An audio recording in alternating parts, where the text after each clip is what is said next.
El tema de hoy, ¿cómo se llamaba? ¿Quién vio la publicidad que hizo nuestro hermano Arturo? ¿Se acuerdan? ¿Cómo? No te quedes por fuera. ¿Cómo es eso? No te quedes por fuera. Bueno, quiero ir leyendo y luego les voy a explicar de qué se trata. ¿Sí? Abran sus Biblias en el Evangelio de Lucas, capítulo 13. Avísenme cuando la tengan por ahí. Algunos están abriendo en el teléfono, ¿está bien? Hay que poner un bloqueador de señal aquí. Tumba todos los WhatsApp.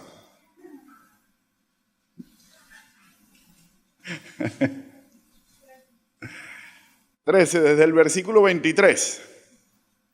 Dice así. Alguien le dijo, están hablando con Jesucristo, Señor, son pocos los que se salvarán. Y él les dijo, esforzaos a entrar por la puerta angosta, porque os digo que muchos procurarán entrar y no podrán. Después que el padre de familia se haya levantado y cerrado la puerta y estando fuera empecéis a llamar a la puerta diciendo, Señor, Señor, ábrenos. Y él respondiendo os dirá, no sé de dónde sois.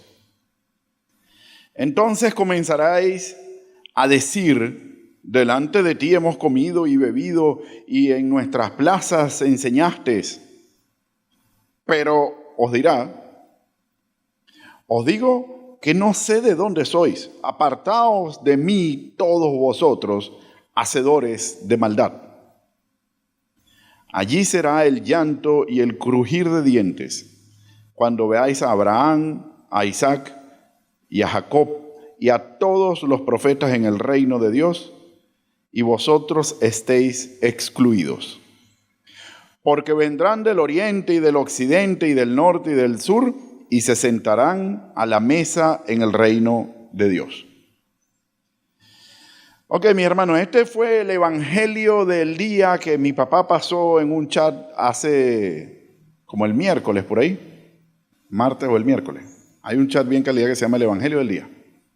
Lo lleva mi papá, él le mandan el evangelio del día a algunos de sus compañeros del colegio Don Bosco y lo pone ahí. Y a veces alguien que nos explique. Y bueno, viene la explicación. Al Señor Jesucristo le están preguntando que si son muchos los que se salvan. Pero Él está respondiendo, entre por la puerta angosta.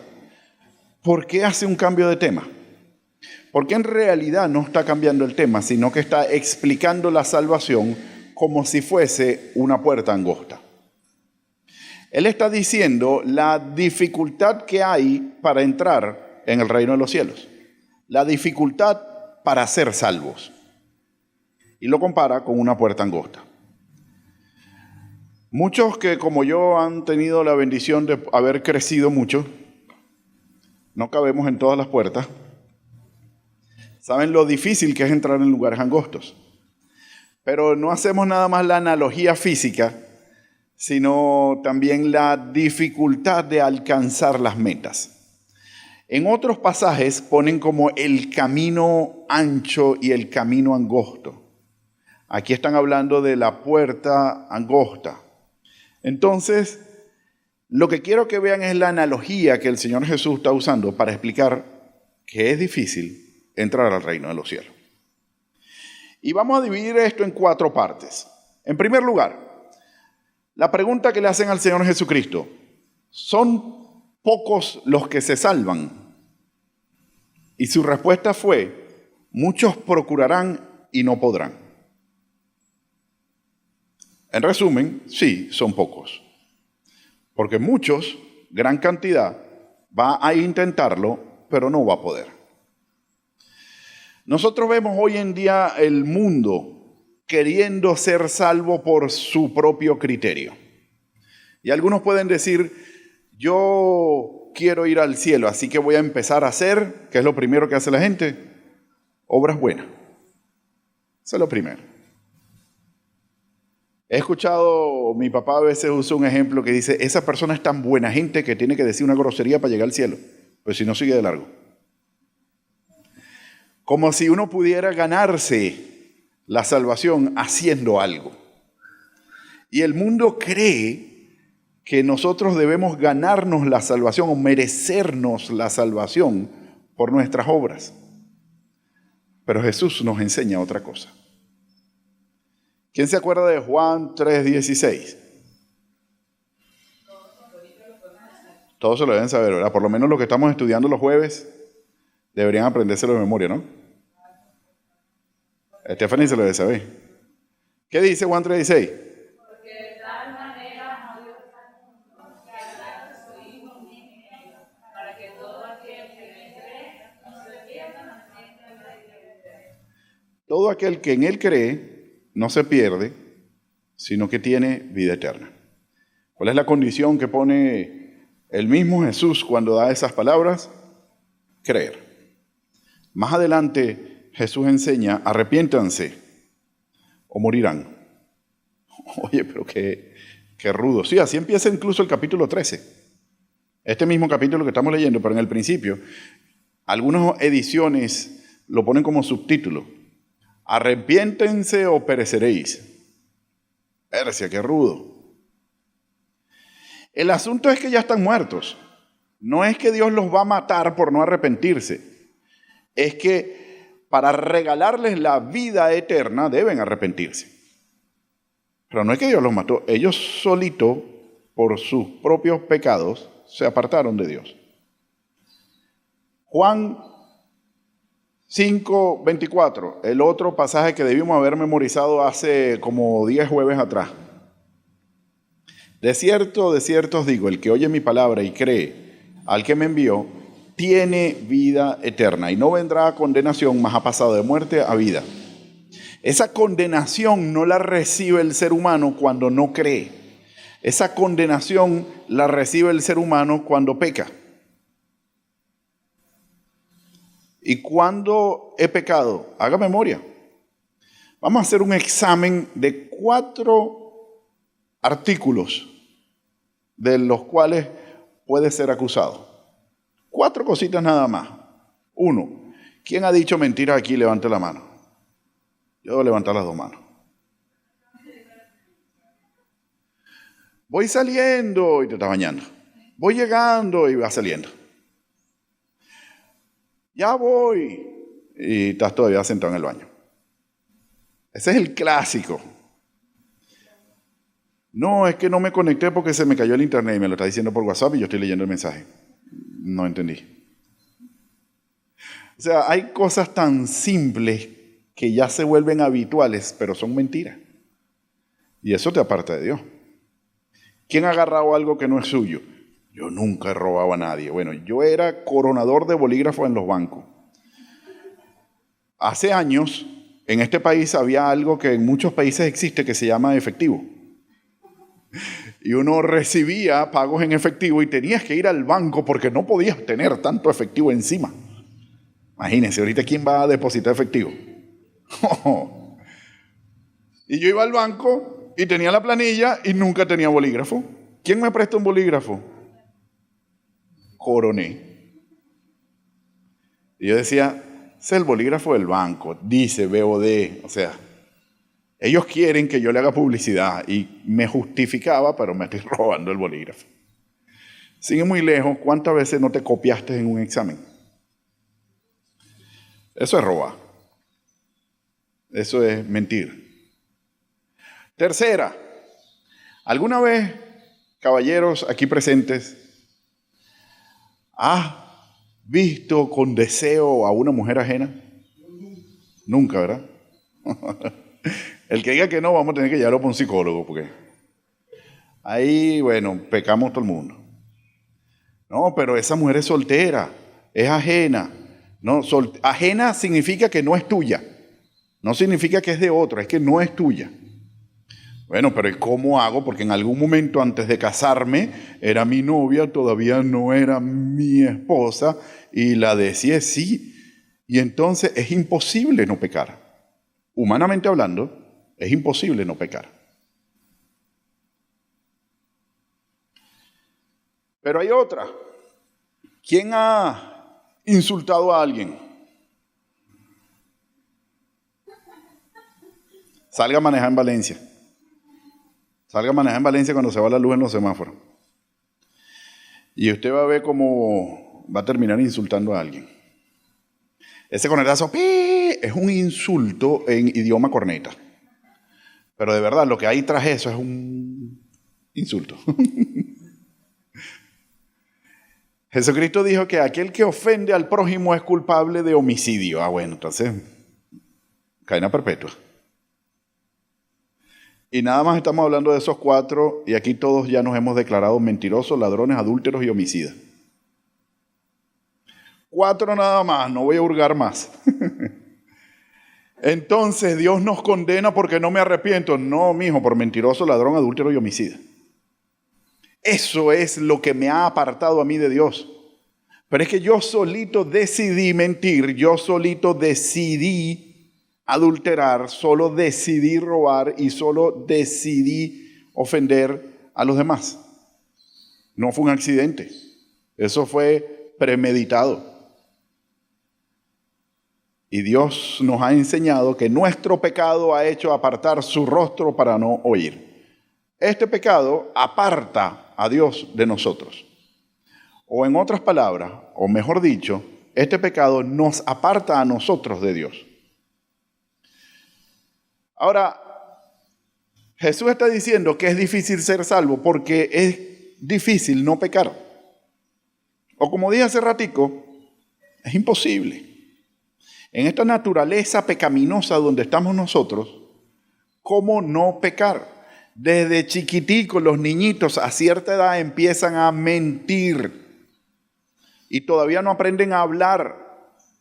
Pero ya lloran para que la mamá crea que le duele algo y la mamá lo abrace y el niñito aprendió que llorando obtiene muchas cosas.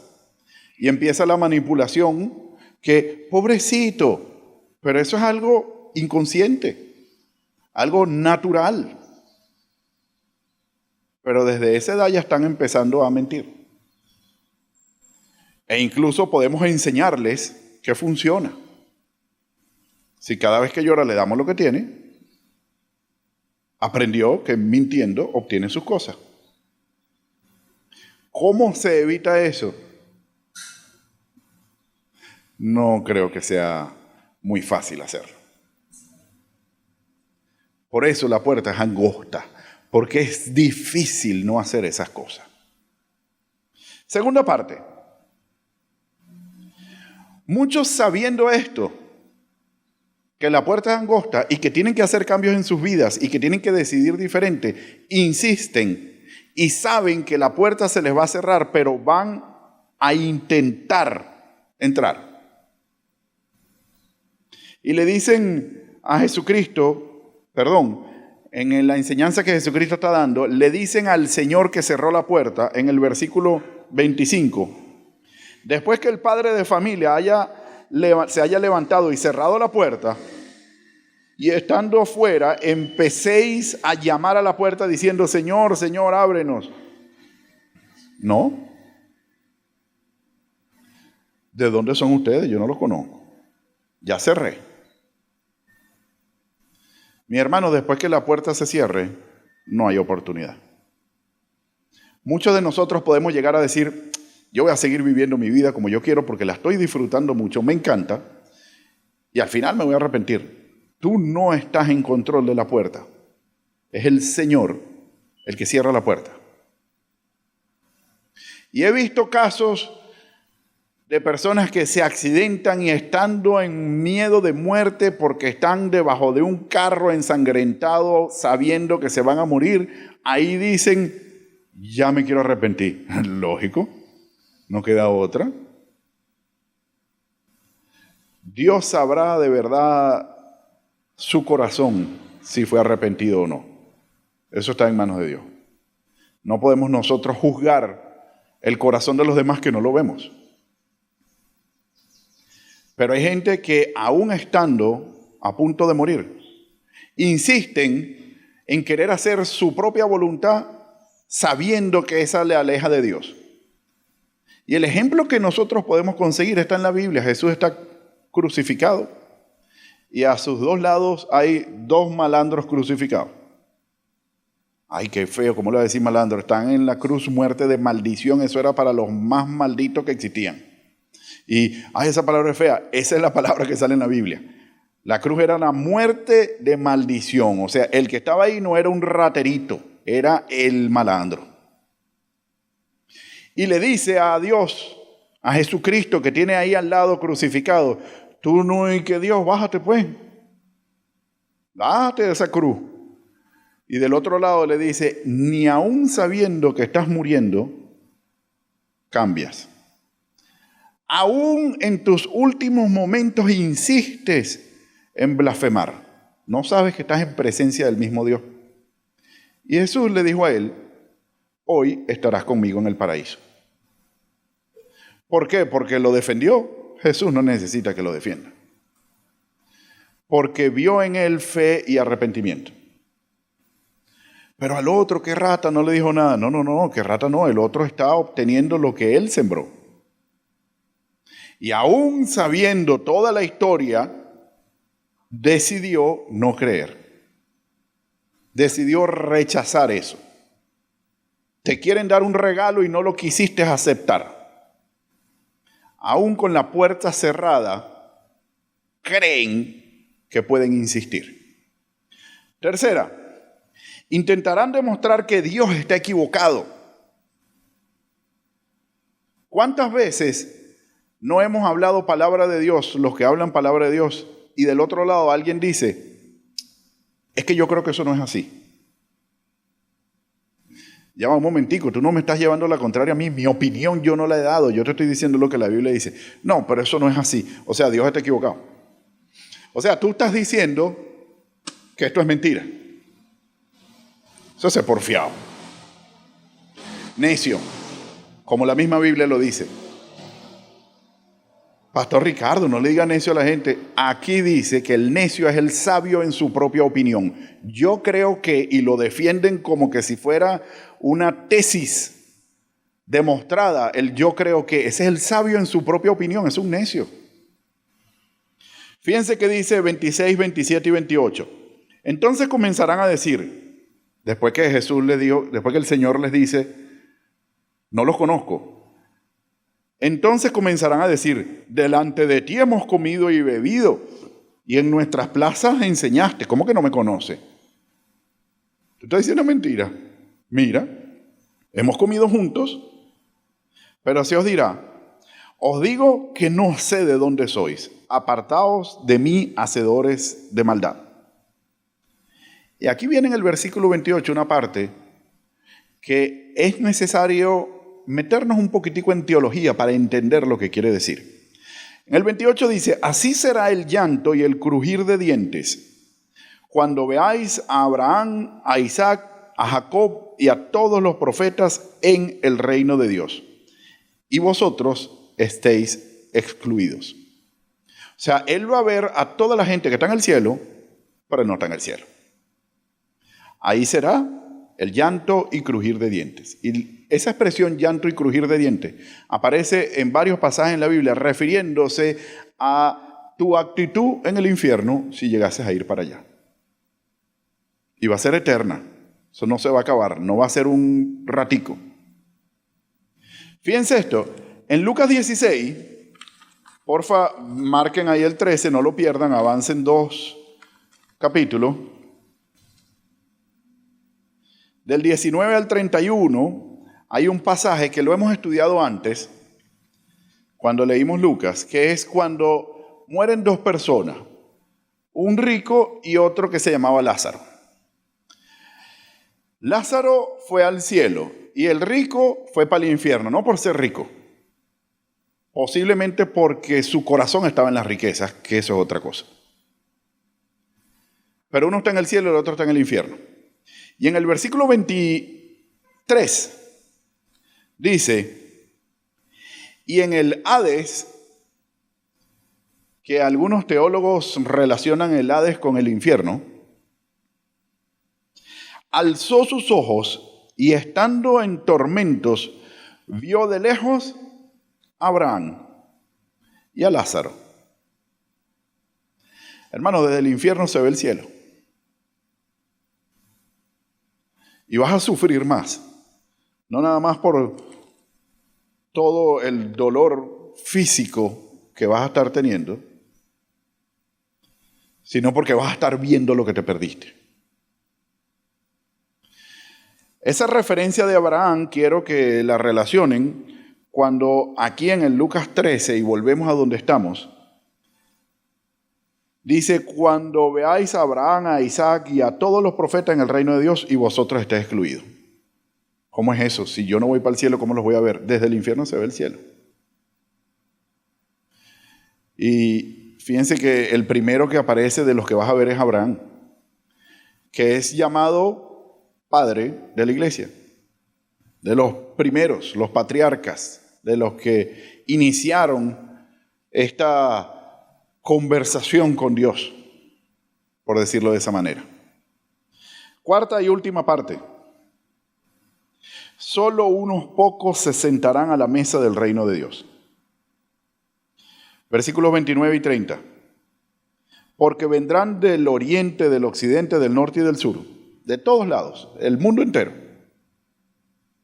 y se sentarán a la mesa en el reino de Dios. Y he aquí, el 30, los postreros serán los primeros y los primeros serán los postreros. Nosotros no hablamos así, Casiodoro Reina Españolete lo escribió en otro léxico. Los últimos serán los primeros y los primeros serán los últimos. ¿A qué se refiere eso? Si yo estoy en la cola de último, ¿me van a echar gasolina primero?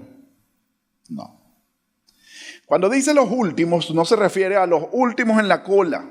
Se refiere a los que toda la vida han sido los rechazados por la sociedad. Los excluidos. Los pobres en espíritu, como enseña Jesucristo en el Sermón del Monte. Ahora, pobre no significa que no tiene, pobre significa que debe ser dependiente. Porque hay gente que no tiene, pero busca y resuelve. Hay gente que no tiene y empieza a pedir porque necesita depender de alguien. Pobre en espíritu es todo aquel que necesita una dependencia espiritual de Dios. Y eso debería incluirnos a todos nosotros. ¿Quién no es pobre en espíritu? El que es sabio en su propia opinión y cree que sabe y cree que las tiene todas y que tiene, como decimos nosotros, a Dios agarrado por la chiva. Los últimos son los que el mundo entero ha rechazado por la causa de Cristo. Y les han dicho, tú no tienes razón. Yo no creo eso que tú dices. Deja el fastidio, apártate. Los últimos terminan siendo los verdaderos siervos de Dios. Y el ejemplo que hoy quiero poner está en Lucas 1, versículo 48. Y quiero que vean esto como una enseñanza muy importante.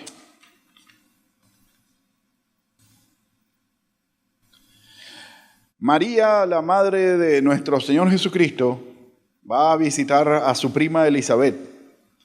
Y cuando llegan las dos embarazadas, imagínense dos barrigonas saludándose. Elizabeth, se saludan de lado, sí. De frente no. Elizabeth le dice, bendito el fruto de tu vientre. Mi hijo, el que está en Elizabeth, le manifestó de alguna manera que el que tiene al frente María es el Mesías. Y le da esa gran honra a María de bendito el fruto de tu vientre. Dios la escogió entre todas las mujeres. Ahora, María dice en el 28, porque ha mirado la bajeza de su sierva. Vean la expresión, la bajeza de su sierva. El mundo diría, la bajeza de su sierva. No, este no va para el baile. Y Dios escogió la bajeza. Lo inmerecido. Los últimos serán los primeros. Mi hermano, en este estudio vemos 4 partes donde las tres primeras prácticamente es una muestra de la dificultad de la salvación, pero la cuarta nos da una esperanza, que sí hay algunos, pocos, que se sentarán al reino de Dios. ¿Quiénes son esos pocos? Los últimos, los rechazados por seguir la palabra de Dios. Mis hermanos, no importa lo que usted haya hecho en su vida, si usted cumple esas 4 acusaciones de las que hablamos al principio, y muchas otras más. Si en tu corazón hay una genuina fe en Jesucristo y un verdadero arrepentimiento para con Dios, usted va a entrar por esa puerta angosta. Solo con arrepentimiento para con Dios y fe en Jesucristo. Hagan memoria de las cosas que tú sabes que te han apartado de Dios. Piensen en eso, mediten en eso un rato. Y en el fondo de su corazón debería haber un quiero parar. Basta. No quiero seguir alejándome de Dios. Ese quiero parar, basta, es el inicio del arrepentimiento. Y esa fe en Jesucristo y arrepentimiento para con Dios te van a hacer aptos para recibir el regalo que no nos merecemos, del perdón. Y con el perdón va a venir la salvación. Vamos a orar.